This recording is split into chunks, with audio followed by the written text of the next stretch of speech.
Hey everybody, it's Team Relentless Call, and as always, it's open to the public because my way of paying it forward is to be able to share any of the tips that I have for other coaches who may be struggling. And Melanie and I were just talking before we got on the call about how most of the coaches out there, when they share things with anybody, it's always the same information, but sometimes hearing it from somebody else or maybe a different aspect or different perspective helps. So I'm very pleased to announce that we have Melanie Mitro on the call tonight. She's one of my friends. I've met her, and I will say that if anybody follows her, you'll know how awesome she is, and it's so easy to really look at people because right now, if you follow her, you'll know that she's #1 ranked out of all the coaches in the nation, or well, they're outside of the nation too, but in our organization we have about 227,000 coaches now, and she's ranked as #1. And if you ever see her content or the things that she posts, it will blow you away at the success she's had. And it's easy to automatically assume, if you're just starting off, that she has some upper hand to this, or some extra experience or something that you don't, and basically write off the fact that you could ever be in the position she's in or have the success she's had. And I think it's great to hear the background of somebody.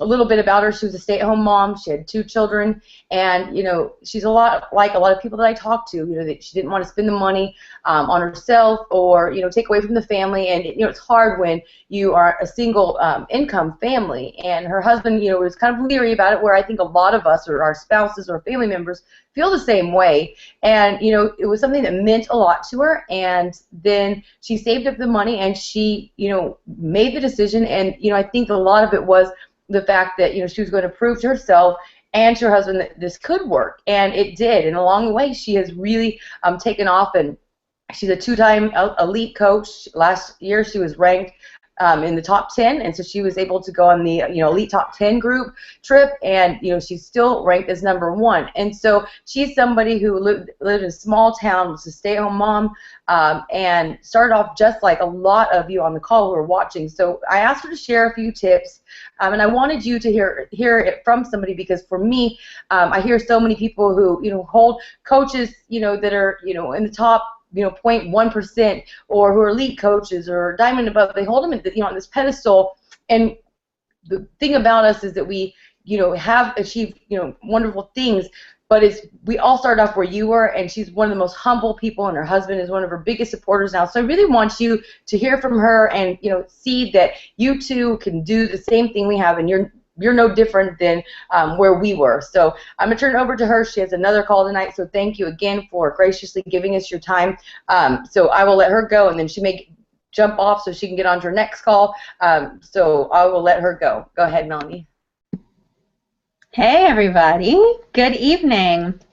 All right, so thank you for that warm welcome and introduction. I'm really excited to be talking to you all, and Mindy is an awesome, awesome leader in the company, so I have the pleasure of hanging out with her at all the trips that we get to go on. So when she asked me to speak about how I find people, how I manage running my groups, and how I do it, I really, you go back to the beginning, and I started to think about where I came from. And like Mindy said, all of that is true. So a couple of things. I have no background in social media. I'm not a fitness expert. I actually have my undergraduate degree in psychology. My master's degree is actually in special ed, and I did early intervention, so I was the director of an early intervention program before I had children. And so my husband and I, and here, this is the funny part, is I always wanted to be a stay-at-home mom. That was my dream in life, was to stay home and raise my kids. Got my master's degree so that if anything would ever happen to my husband, I would be able to take care of myself. And so that was the only reason I went to school, to get my master's degree. And so when we had Landon, who is our 5-year-old, I went part-time. I just kind of cut back, and we kind of got used to not having as much money. And we lived in a townhouse, so we tried to kind of keep it small. We really didn't have a lot of fluff. And then within 22 months, we had 2 boys. So both of my boys are 22 months apart, and right now they're 3 and 5. And so when we had Bryce, our youngest, we decided that I was going to stay home. And we literally did not make that decision until the week before I was supposed to go back to work, because we were trying to figure out if we could afford it.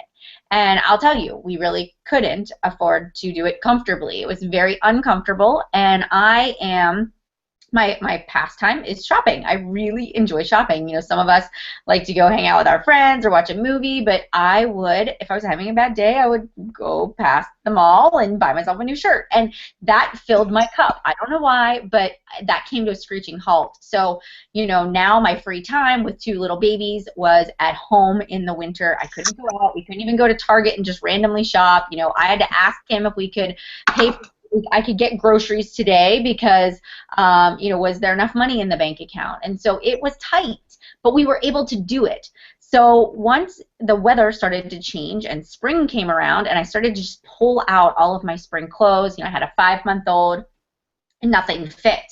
And I thought to myself, I don't even have money to buy myself new clothes, and I have to make what I have work. Like, there's just no option. And for me, the girl that likes to shop because it makes her feel better, it was like a very depressing moment for me. And so, but also I was saying to myself, who is this woman in this body? And I'm looking in the mirror and I'm going, I love my babies. I love them so much. And I don't want to be angry that my body looks like this, because they are so amazing. But at the same time, it was my confidence. It was the way I felt. It's the way I treated my husband. It was our relationship. And so I decided I was going to, you know, go on a diet. And I was sitting on the couch eating celery, and I must have made a Facebook post about eating celery and trying to lose weight. And a friend, actually, of my husband's, they went to high school together, had not spoken to each other in about 7 years. His wife actually contacted me and said, hey, you know, I'm running a challenge group, and would you like to be a part of it? And I was, okay, sure, tell me what I need to do. And she said, you need to pick a fitness program. And so I had heard of Insanity, so I chose Insanity. And I actually borrowed it from a neighbor down the street. And at that time, Shakeology was not required for challenge groups. And so I didn't buy Shakeology because we didn't have the money for it. So I created an account under her. I was a customer. I borrowed Insanity, and I got into this challenge group. And I decided to myself that I was going to do this every single day.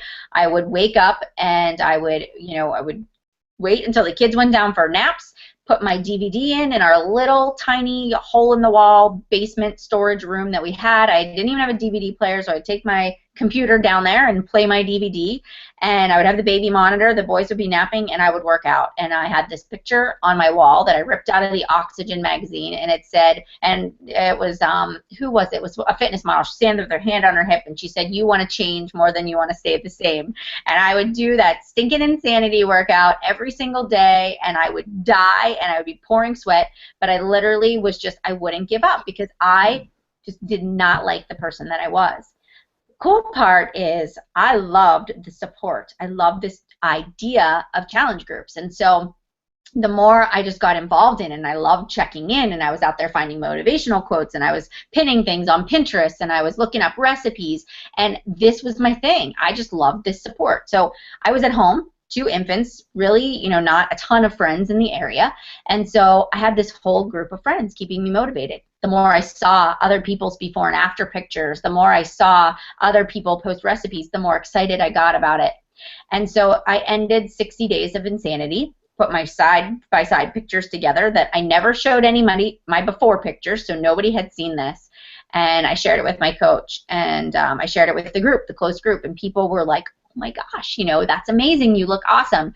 And I thought to myself, maybe I should share this on my Facebook wall. You know, I just had this, and I thought about it for a really long time, and I was like, oh, I could really inspire somebody to make a change. And so I put it together, and I sat there. How many of you guys have been like on the enter button? You've got the post all written out, and you're like, I don't know if I can do it. Maybe, you know, and you kind of, and that's what I did. I like walked around, and then I just hit send, and I walked away. And then I like had this moment of regret that what the heck was I doing?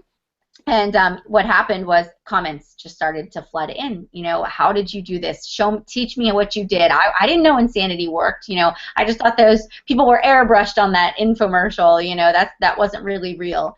And so I started shifting them over to Nikki, who is my coach. And she's like, Melanie, do this, be a coach. And I said, I would love to, but my husband thinks it's such a scam and he's not going to let me spend the money, and we can't afford to buy Shakeology. We don't have the money, you know. And so we would talk about it, and I would talk to Matt, and I'd try to talk him into it because I'm like, I could be good at this. Just let me do it. He wasn't budging. He's like, Mel, if you want a job, you can go back to work. You know, I'll go get you a job.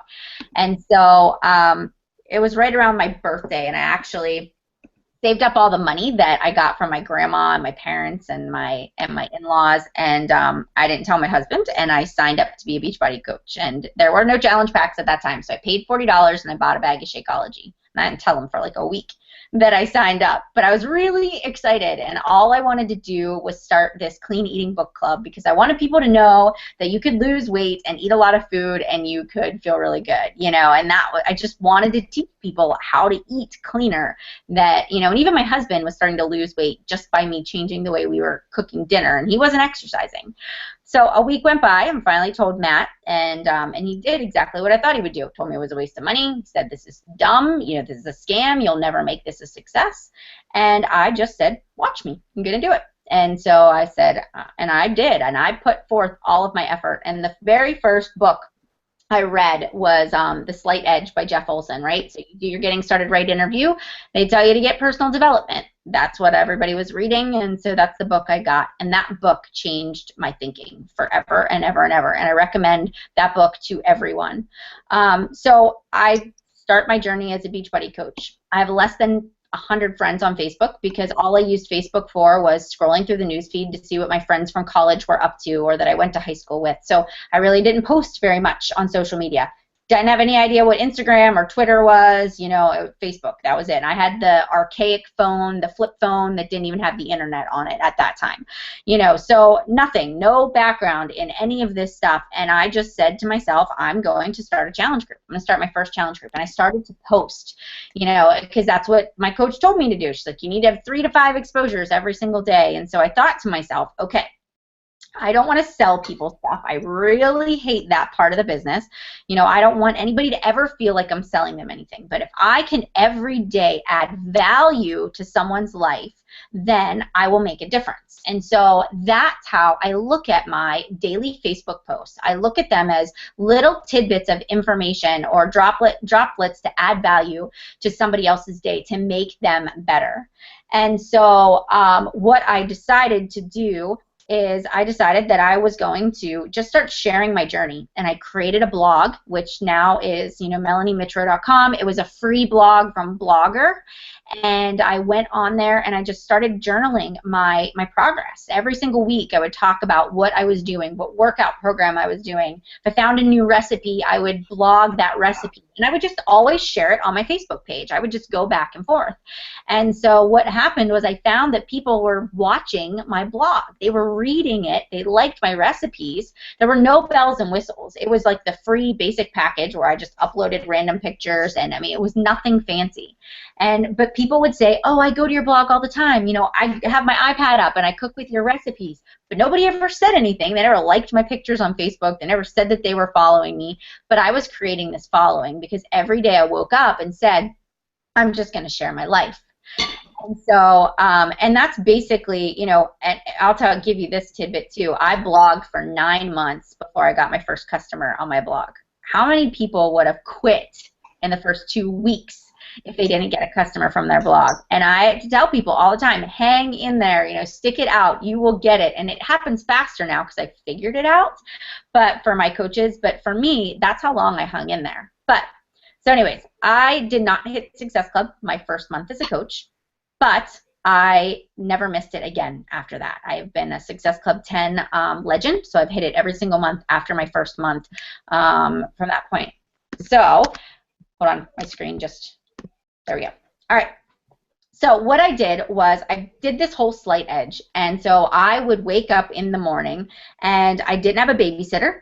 I was stay-at-home mom, infant 3-year-old, had to figure out how I was going to work this business into my life, still have sanity, still clean my house, you know, still cook and do all the things that I did. And so I said to myself, from the slight edge, I'm going to do what other people are not willing to do now so that I can have success 3 years from now, right? And he talks about that. And then he talks about doing the little things every day that seem insignificant, that don't seem like they would make a difference, like blogging or posting on Facebook. And he said you do those consistently over time, and you're going to see this success, as opposed to somebody else who does 3 to 5 for 2 weeks and then drops off, right? And they never see that success. So that was playing in my mind. I'm like, I will get up. That alarm would go off at 5 a.m. and I would say, all right, I'm going to work out at 5 a.m. instead of the afternoon. You know, as soon as I'm done with my workout, I'm going to go straight to Facebook and I'm going to do my post for the day, and I'm going to check in with my challenge groups.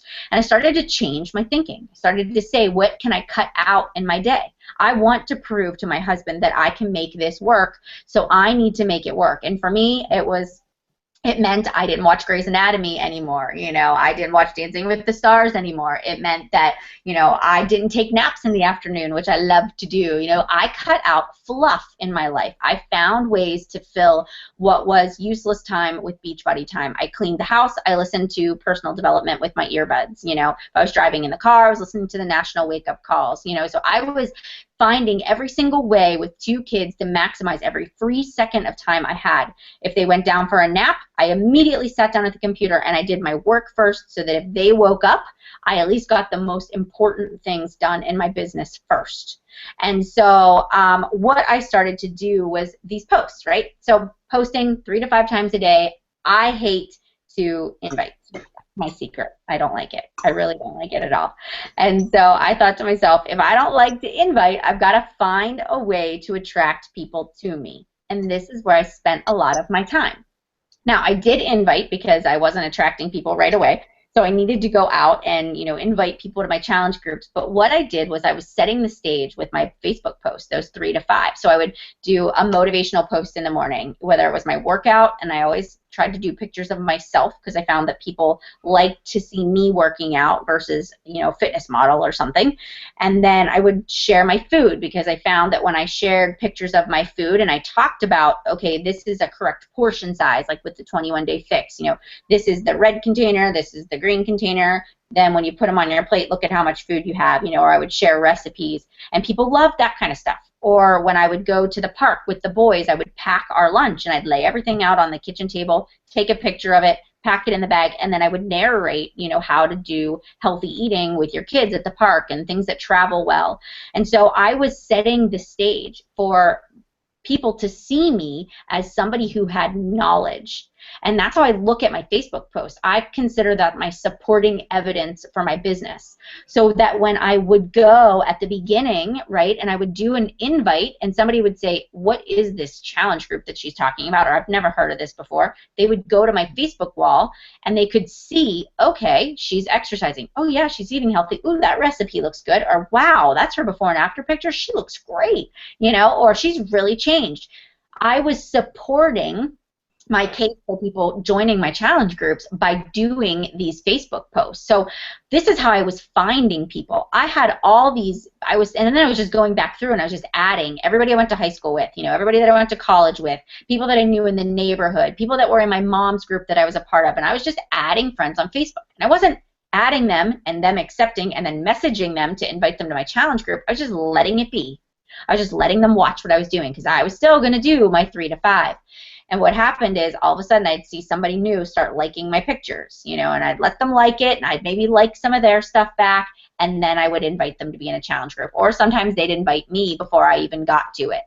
But so this is how I was finding people. I was creating this blog. I was doing my 3 to 5 posts every single day, and every night before I'd go to bed, I would look back through my timeline, and I'd say, was I interesting today? If I was looking in on the outside, would I want to join your challenge group? You know, I would say to myself, did I share other people's stuff? Like, how many times do you see people sharing somebody else's recipes or sharing somebody else's blog post? I'm like, don't do it. You know, don't share it. Save the picture and post it as your own, or create your own stuff. Like, you want to be the original content. You don't want to be something that's shared. That's not a value. Although it's okay to do that sometimes, but the majority of your stuff should be original. It should be you. So I would invite every single day, and I would share, and I would post, and then I would come in with my challenge group invite, and that was kind of, so I'd been setting the stage, I'd do my post, and for me, it took people a week to a week and a half from the time I started advertising for a challenge group till the time they actually committed. So for an entire week and a half, so I would start advertising like 2.5 weeks before my challenge group started.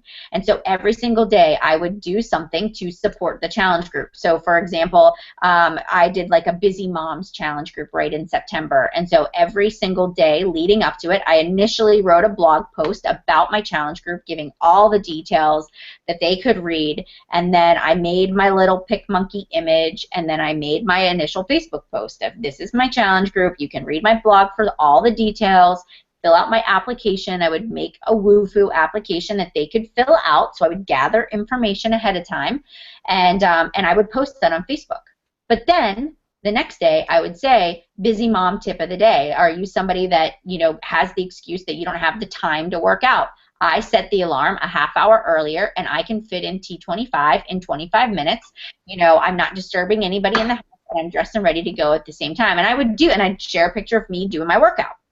And then every single day, I would post something related to the challenge group theme that I was running. Maybe the next day was Busy Mom Transformation Tuesday, and I would talk about a challenger of mine or a fellow coach of mine that worked full-time and had multiple kids and show her transformation. And then I would put a link at the bottom to join my challenge group and give them my application or direct them to my blog. And I would do that same thing every day. I would do recipes. Here's a busy mom dinner. Crock pot, easiest recipe ever, chicken, can of salsa, go for it, right? And so what I was doing is I was giving supporting evidence, and then I was asking for that invite. And so after about 5 days of that, I started to get people that were saying, all right, tell me about the challenge group, right? Tell me about Shakeology. And so that is how I attract people to me. I think about what is it that people struggle with in my social network? What is it that people have a hard time with? And then I create a group to try to draw people in. My Facebook posts are meant to evoke an emotional response. I want people to take action. And so that's how I find people. And then what happens is my challengers, they get into my challenge group, and my challenge group is my bread and butter of my business. I don't just enroll people and then say, thanks for buying the challenge pack. Good luck. We'll see you later. You know, I want them to get the best results possible. Number one, I want everybody to feel the way I did when I hit my weight loss goal, because that's the best feeling in the world. But those people are the ones that sit at the office and tell their coworkers how amazing T25 is and how much their coach has helped them get results and how they couldn't do it without them. And that coworker is going to say, can I have your coach's name and number? I want to get in on the next challenge group. And so it happens. Your name starts to spread because you're good at what you do. You follow through. You're interacting with your challengers. You're in there 2 or 3 times a day, and you're giving them positive feedback and commenting on what they're doing, and they become your referrals, your future coaches, your testimonials, your success stories. The success stories are saying, hey, you know, Mindy, you're doing a great job at running these challenge groups. Look, you've got testimonials to share with other people. You can shout them out on your Facebook wall, and you tag them in it, and all their friends see it. That person may become a coach because of that, or you friend request all their friends if they don't want anything to do with it, and they become your next challengers. So your challenge groups, and that's really where I get the majority of my coaches, is through my challenge groups. You know, 90% of my coaches in my organization started as challengers in my challenge groups and just got amazing results and wanted to pay it forward just like I did. So so I've got my blog, I've got my Facebook posts, my challengers are my bread and butter, and I do this whole marketing campaign. You know, I come up with a theme every month, and I like the theme idea because I feel like it doesn't confuse people. You know, I pick this consistent idea, so busy moms, and I do that, you know, for 2 weeks till I get my challenge group, and then I kind of stop and I catch my breath and get them up and running, and then I move on to kind of talking about coaching and the business. You know, I do that at the end of the month because my goal every month is to recruit at least I tell my new coaches, 3 to 5 new coaches that can be in a Coach Basics group next month. So every month I start a new Coach Basics, and you might be a newer coach, so you might be teaming up with your sponsor coach and running one together. But you pick a date and you do it every single month regardless. So I've got my challenge groups, I've got my Coach Basics groups, and so that leaves me with a lot of groups that I run every single month. So once you get your well-oiled machine up and running, how do you manage it and keep your sanity? Because like I said, even as I was ramping up and gaining speed, I still was a stay-at-home mom with no support as far as babysitting, and I was trying to make this work. So what are some of the things that I've done to help streamline my workload? There's this awesome thing. It's called Hootsuite, and they're sendable. They're 2 auto schedulers that I actually hired somebody to help me with. So it's cheap. I don't pay her a ton, but she's a retired teacher, and she just is good at doing clerical stuff, and so she said, I will schedule all of your sendables for you. And so I tell her when my challenge group is going to start, and she will sit down and schedule the entire 60-day challenge group for me. And so what I do is I go in every morning and I pin the post of the day to the top, and I unpin the day before, and I interact. So where I would spend an hour every morning copying and pasting my post of the day or coming up with all my posts, it's done. And this is just for challenge groups. So it's done. And then I use that hour to interact versus before it was an hour to post, an hour to interact. We've cut it down to 1 hour. I'm still in there. It's not like it's automated and I'm not giving them personal attention. It's just the post of the day is done, and I don't have to worry about it. I did this on my own. I would take every Sunday, I would take 2 hours and schedule out the whole week, and that's how I started it before I had enough extra income to pay somebody to help me do it. So I did every Sunday afternoon while the kids napped, I scheduled my post for the week, and this was just in my challenge groups. Favorites. How many of you have so many stinking groups that you don't even know where they are half the time, or you don't know where they're at? So what I started doing was when you're in a group, you can click that little, it's like 3 little dots or the little wheel, and it can say add this to your favorites. And I've added my challenge groups to my favorites, only the groups that I want to check in on a daily basis. So when I go to Facebook, I don't just go to my news feed. I automatically go to my favorites, and I start at the top and I work my way to the bottom. So, and I do that every single morning. I go through all of my challenge groups.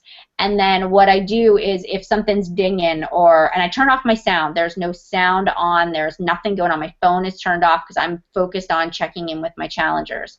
And if somebody sends me a message, I ignore it because that's my time. Once I get to the bottom, I'll go back and see if anybody had posted in the meantime, and then I move on and I go to my email. So I stay very focused. I don't open my computer until I know what my goal is for the day. The Facebook scrolling only happens if I have everything off my to-do list done, and that never happens. So I very rarely will scroll through my news feed unless I'm tagged in something that I know needs to be addressed right then and there. Set times for check-ins when it comes to managing your groups. It's okay not to feel, you don't need to be a short order cook, right? You don't need to be available 24/7. Set business hours. Even if this is a part-time thing for you, I tell my coaches and my challengers, hey, I check in between 6 and 8 a.m. I'm there between 2 and 3, and then I will check in after my kids go to bed at 9. And if you need me, you can send me a message, but I promise I will get back to you at one of those times. And they know, like clockwork, that I will be there. And if I'm not, somebody else is checking in for me, if I'm away or I'm not home that evening. So set those business hours, and have set schedule. Even if it changes on a weekly basis, make your Google Calendar, get your pen and paper out, and always set your business hours and have set times. And don't be afraid to delegate.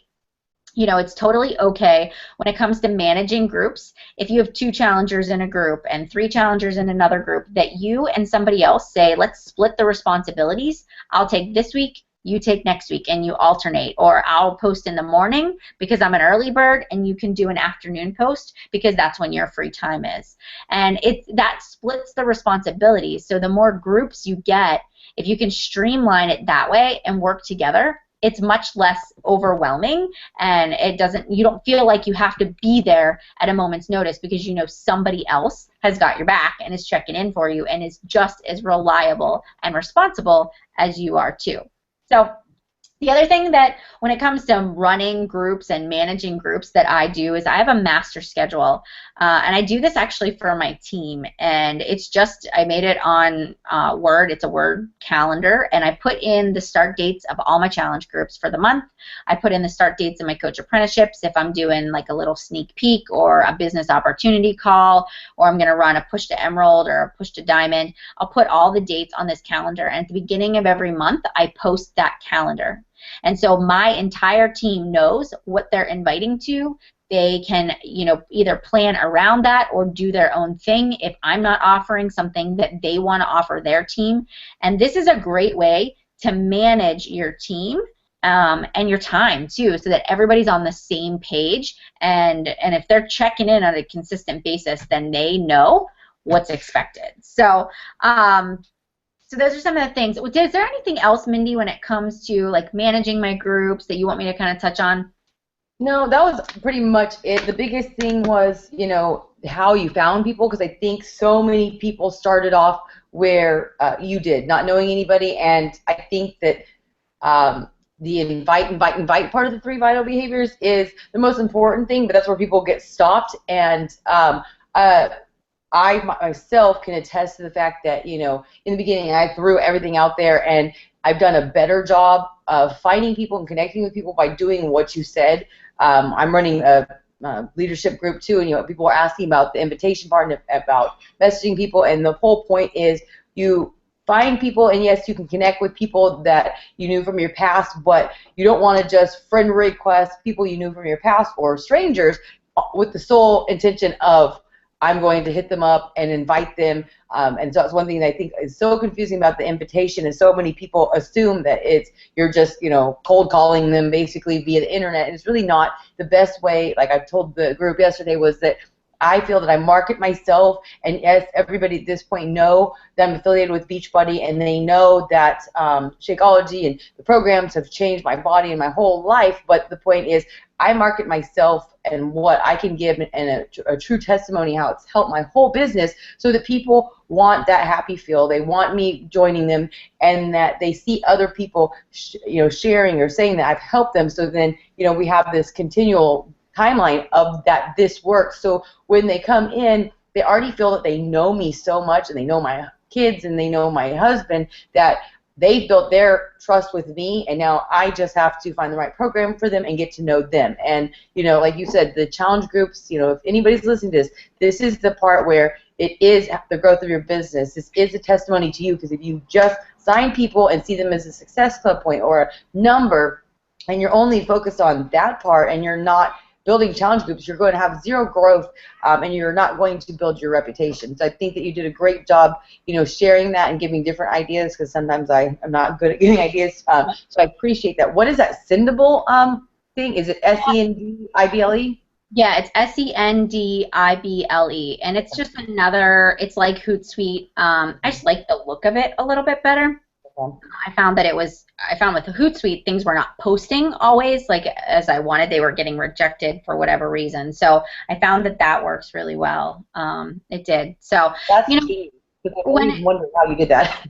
Yeah, yeah. You know, when it comes to finding people too, I'm not a super social person, as crazy as that sounds. You know, I'm more of an introvert than I am an extrovert, but I said to myself, I'm going to go to everything that people invite me to. So I live in a neighborhood where we did Pamper Chef parties, and they did jewelry parties, and I went to every stinking party in my neighborhood, and with the intention of at least walking away talking to a few people about what I did. And so I stay-at-home mom, you know, people had kind of seen me change, and so they would say, what are you up to now? And I'd say, oh, I kind of have this thing, and I've lost all this weight doing Insanity, and I became a Beachbody coach, and I learned how to eat clean, and I've been teaching other people how to do that too, and I'm running these support and accountability groups, and I would always try to leave with somebody's email address, or I would friend request them on Facebook, but I would always find something to talk to people about. Or I was the person that every time you invited me to a party, I bought like a clean eating recipe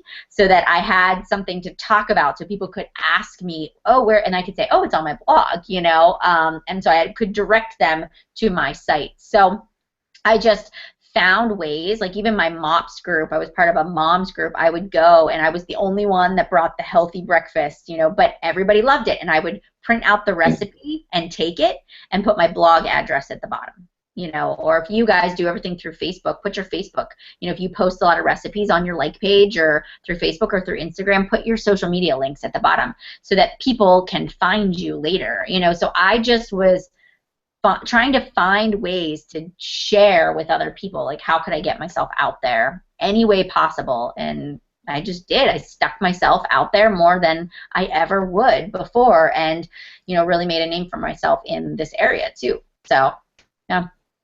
Well, thank you. That's a good idea. I've never thought about something like that.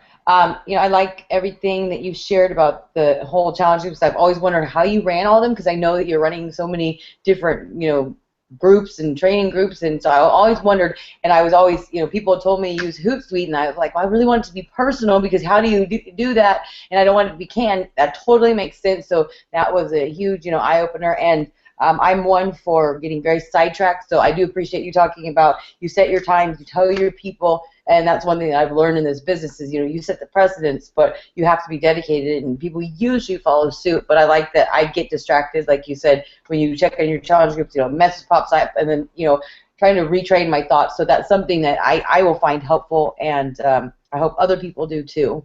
So. If you turn off the chat bar on your messenger, it doesn't even pop up on you. So if you actually like turn it off, it won't even pop up. So I actually don't ever turn it on. So if you message me, it always looks like I'm not online, because it annoys me. You know, like I'm in the middle of typing a Facebook post and it's popping up. So I just leave it off, and then I can decide when I want to respond based on where I'm at in my day. You know, so, and I always do my own coaching post live. So my coach apprenticeship programs and my Push to Diamonds, because it's so much goes on emotion. You know, I don't script that out too much. I will change it up based on how it's going. And sometimes even with my challenge groups, I'll be like, this post doesn't apply, and I'll delete the sendable and rewrite something else sometimes, because I'm like, it just, so there's flexibility, but at least you have a routine that you're kind of going by.